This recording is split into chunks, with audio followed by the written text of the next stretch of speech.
Ephesians chapter 6. Children, obey your parents in the Lord. The in the Lord there does not qualify the parents.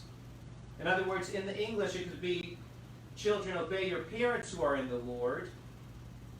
Or it could be, children, obey in the Lord your parents. And it's actually the second of those. As you are in the Lord, as you are glorifying the Messiah, as you are living a life that honors Yeshua, part of that is to obey your parents, be they in the Lord or not. You are in the Lord, so you have to do it. Children, obey your parents in the Lord, for this is right.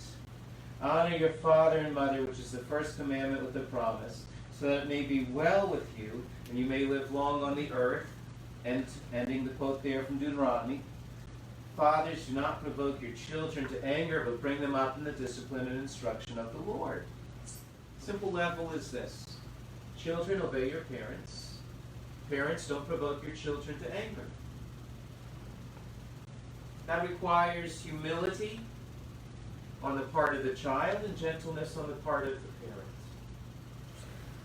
parents. I found in my own parenting a development, and in my teaching, a development that I wish I had gotten earlier.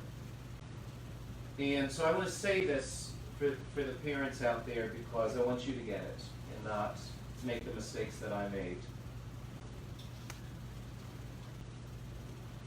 As with husbands and wives, what does it say to husbands and wives? What does it say to wives? It says, wives, submit to your husbands, right? It doesn't say, husbands, make your wives submit. Okay, that's not our job. That's not what we are called to. We're called to serve. We're called to love. Wives are to interact with what that says there. Notice here too, children, obey your parents in the Lord. This is for the children to interact with.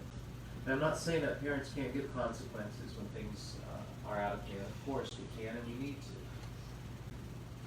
But children, obey your parents in the Lord. Okay? And for too long in my parenting, that was my goal too much. To make the children obey. And what I found when I did that is I did a lot of talking and not a lot of listening. And I did a lot of commanding and not a lot of deep heart ministry. Who are you to talk to me that way? Go to your room. I've had enough of this, young lady, young man. I'm the boss. I'm the parent. Children, obey your parents. You know, all that kind of stuff that comes out of so many parents' mouths.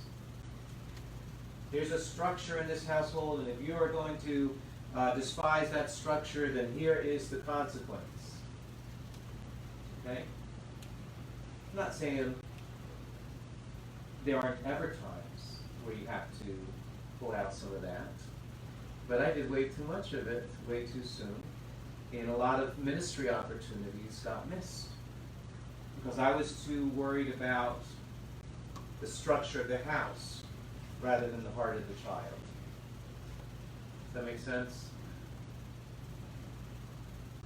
Same thing in the classroom. I'm the teacher here. There's only one adult in this classroom. Meanwhile, a lot of ministry is getting overlooked. Because the acting out is usually the acting out of a hurting heart, a lonely heart, a heart that says, am I of value? And instead of affirming, yes, you are of value, we affirm that, no, you're not of value. No, you can't talk to me. The most important thing is that you honor me and you obey me. That's not the most important thing. The most important thing is, how's your heart? I care about you, I love you. Had one of my children, I have enough in the household now that I can say one of my children without people being able to guess who it was, so I think I can bring this up. One of my children got caught doing something really bad. recently. They were really scared.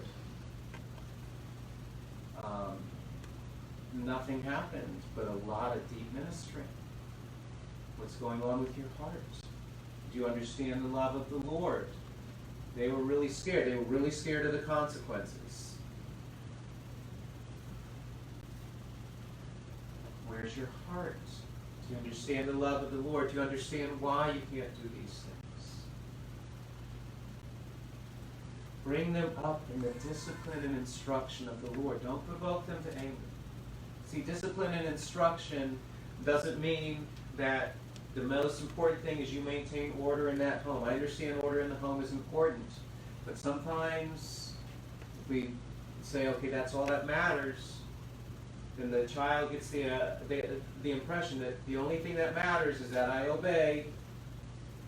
Otherwise, mom or dad will be angry. Don't get angry. Don't get. That's another thing I learned in my teaching and in my parenting. Don't get angry. What does getting angry show? Getting angry shows that what matters is not God first and foremost. That this child has authority over my life to adjust my mood for me. Now, rather me being in the peace and the joy of the Lord and able to teach and instruct, I'm saying, if you don't do what you're supposed to do, my life is a wreck. And we lose it because of what our children do, and that's the wrong message. We tell them, you have a lot of authority over me because I'm going to lose it if you do that again. And what does that mean? That means you're my God and not Yeshua. Yeshua might promise me peace, but if you do something wrong, that's more important. That's what it is. I kind of hate to put it in such severe terms, but that's really what's going on. And that is the message they are getting. Consciously or subconsciously, that's the message they're getting. Here they are, they go to the congregation, and they worship the Lord, and they sing praise to the Lord, and they read Bible verses about how Yeshua is our peace, and they sing hallelujah, but I have greater authority than that because I can make them mad. And all that peace that Yeshua promises them, all I have to do is this, and bam, they've lost it. I'm really in charge. And you have to teach them, no, you're not in charge. What you did was really bad, and I want to instruct you and teach you for your sake. Not I want to teach you and instruct you so that I have some peace. I already have peace. I have all the peace I could ever want because I am in the Lord. You cannot shake my peace. And they'll try. They really will, and we tried too. When we were young. I mean, there were some of us that, we're all born and develop different personalities, but most people try their parents. It's subconsciously, it's a power struggle. And it happens in the classroom all the time, and I was warned about that in my teacher training. They will try to get control of your classroom. And they have control of your classroom when you allow them to get you upset. You said, you're in charge, you're setting the atmosphere and the tone for this classroom. Same thing happens in the home. Here you go. King Little Squat. You are in charge. Here's your scepter. Every time you do this, I will get upset. And all those promises of Messiah's peace, well, they just don't stand up to what you're able to do. But we can't do that. We can't live that way. Right? We have the peace of the Lord. It is real. It is genuine. It is tangible. The peace of the Lord is tangible. Remember another time, one of my children doing something bad. It happens. It was really bad. It was devastating.